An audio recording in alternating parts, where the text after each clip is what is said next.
Welcome back to another Friday edition, special edition, Legend of the Superstition Mountains, as we continue that. Not quite the episodes, but something a little extra to carry you through the weekend to Monday when we do another episode of Chasing Legends.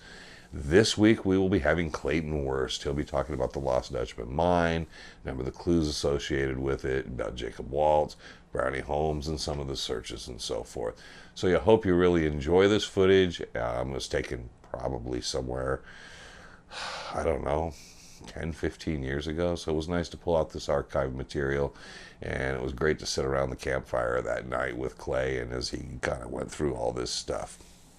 Please hit our subscribe button, hit the notification bell, leave a comment if you want to leave a comment. Go to the About section for the t-shirts, Dutch Hunter Rendezvous, Legends, Superstition Mountains, black, gray, long sleeve, short sleeve. Now let's take you to Clay Wurst. The problem is, he described the way he covered it. And he said, I went down about 6 feet and enlarged the collar. He said it was a narrow incline shaft, not so steep but what a careful man could climb down it. The devil of it is, he never told how deep it was. He described the face of ore. He said it was about 18 inches wide. And he said just laced with pure wire gold. And he said the hanging wall was a 3-inch stringer of hematite that was at least a third pure metal. But regrettably, we don't know if it's 20 feet deep or 80 feet deep. We don't know if it's beyond the depth of a metal detector. You just don't know. But he said he went down about 6 feet, enlarged the collar, and laid in 2 solid layers of logs. Well, first of all, he said there was a dump there. He said it was a giveaway. So he said I shoveled most of it back down the hole. But he said then I went down about 6 feet, enlarged the collar, lay in 2 solid layers of logs, shoveled in some more of the dump. But he said the top 3 or 4 feet was all dirt and stones from the surrounding ground, so it would all match. And he said when I left it, you could drive a pack train across it and never know it was there. But he said I figured it wrong. He said I had a little dump left over and I had to get rid of it. So I said I hauled it over the ridge and scattered it in the bottom of the wash on the other side so the first flash flood would take it. But when you consider how he covered it, and that was, what, 125 years ago? Mm-hmm. God, you could have a tree 3 feet on the stump going right on top of it today. So that's your problem. People go back and they're looking for an open tunnel with gold bars stacked up. It ain't gonna happen. Whether those timbers would ever rot out in time, I don't know. We just don't know. So is there a lot of the Brownie Holmes manuscript that is true then? Well, yeah, about his family history and things like that, but they had a problem. When Brownie got to the point where he figured he might not find it, he thought maybe if they put out just enough information to try and get somebody in the right country. But they anguished over how much information you dared to put out, because if somebody found it without you, you might be left out in the cold. So the final details about how to find the mine are all garbled deliberately. Brownie's idea was maybe somebody could find the rock that looks like a man, or something to get him in the right country, and then they'd have to come to Brownie to know how to go to the mine. So the last part of that manuscript about how to go to the mine is all garbled, deliberately. There was a part in there where Brownie said that he decided to do a systematic search of the mountains, and he started on the main mountain and worked his way across the range, checking out every canyon as he went. Was that a true part of the story, or was that part that the other guy made up? No, Dick and Brownie even worked the north side of the Salt River in the Four Peaks. They didn't think it was there, but they couldn't find it on the south side, so they actually worked the north side of the river. They covered a lot of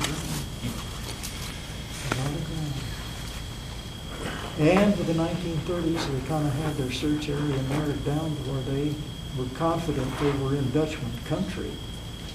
But of course, they never found the mine. How many And- times do you think Waltz went out there?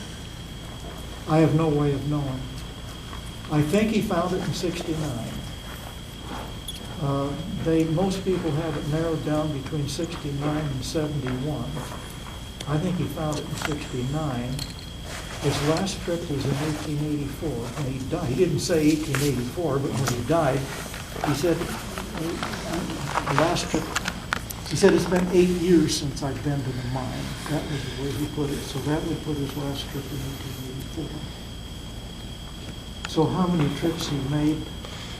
He said that when he found the mine, he did not go back the first winter because he was afraid the Mexicans might have friends or relatives come looking for him, find them missing, find the Dutchman in possession of their family mine, and figure that it was time for a lynching.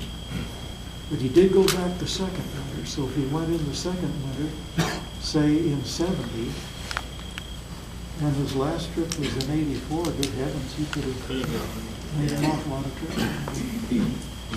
You think Riney and Juliet really gave Jim Bark everything that the Dutchman told him? I have no Hey, Clay, is it true that he had 3 stashes? He said he did. He said he had. Yeah. Is that part of it true that he had 3 stashes? Yeah. He made the statement, he said, I didn't trust banks. And he said, I made 3 caches of gold back there, a big cache and 2 small caches. But he said, and this is in his deathbed revelations by Holmes and Roberts. But he said, I went back later and packed one of the small caches out. He said, it's what I've been living on all these years. And so he had what's under his bed left. And he said, what's left of it is going to be my bed. And he never worked in those 20 years or so. He never had a job. Oh, no. He was a farmer, right? He did farm. Yeah. He had chickens and And eggs. this was a word. He absolutely would not talk mining with anybody. He would talk farming, but he wouldn't talk mining. If you approached him on mining, he just climbed up. But he loved to talk mining.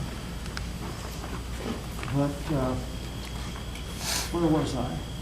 So there's 2 caches left. 2 caches Yeah. left. He said, I made 3 caches of gold, a big cache and 2 small caches, but he said I went back later and packed one of the small caches out, what I've been living on all these years. And he said what's left of it is in the miner's candle box under my bed. And he said, Dick, get it out. And Holmes got it out, it was heavy, and told him to open it. And Holmes looked in there, and he blurted out, my God, that's rich. He said, that's got to be just a pocket. And the Dutchman said, no, it isn't, Dick. He said, it's a diamond. He said, there's enough left there in the site to make millionaires out of 20 men. Now, whether he meant that figuratively or literally, it was probably figuratively, but he was simply saying there's plenty left there. So when he said, I haven't been to the mine, no, it was 8 years since I'd been to the mine, I'm guessing that he went back after that 8-year period to pack the cash out. That when he went back to pack the cash out, I think the mine was covered. He didn't reopen it. But he didn't have to, he had the cash Yeah. in it. Now, why he packed 1 out and not 3, your guess is as good as mine.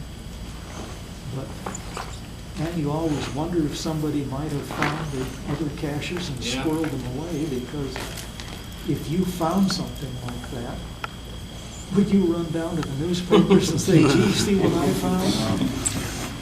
Because you know that jealous men and greedy governments could take it away from you if you had it. I always said that the guy that finds a Lost Dutchman mine is going to be the most shot at man in Arizona. All right, thanks for watching. Thank you to Clay Wurst, always pretty much a treasure, a legendary Dutch hunter himself. Please pick up a copy of Jesse Feldman's Trail of the Dutchman. That's still out there, so we're still kind of pushing on that and stuff.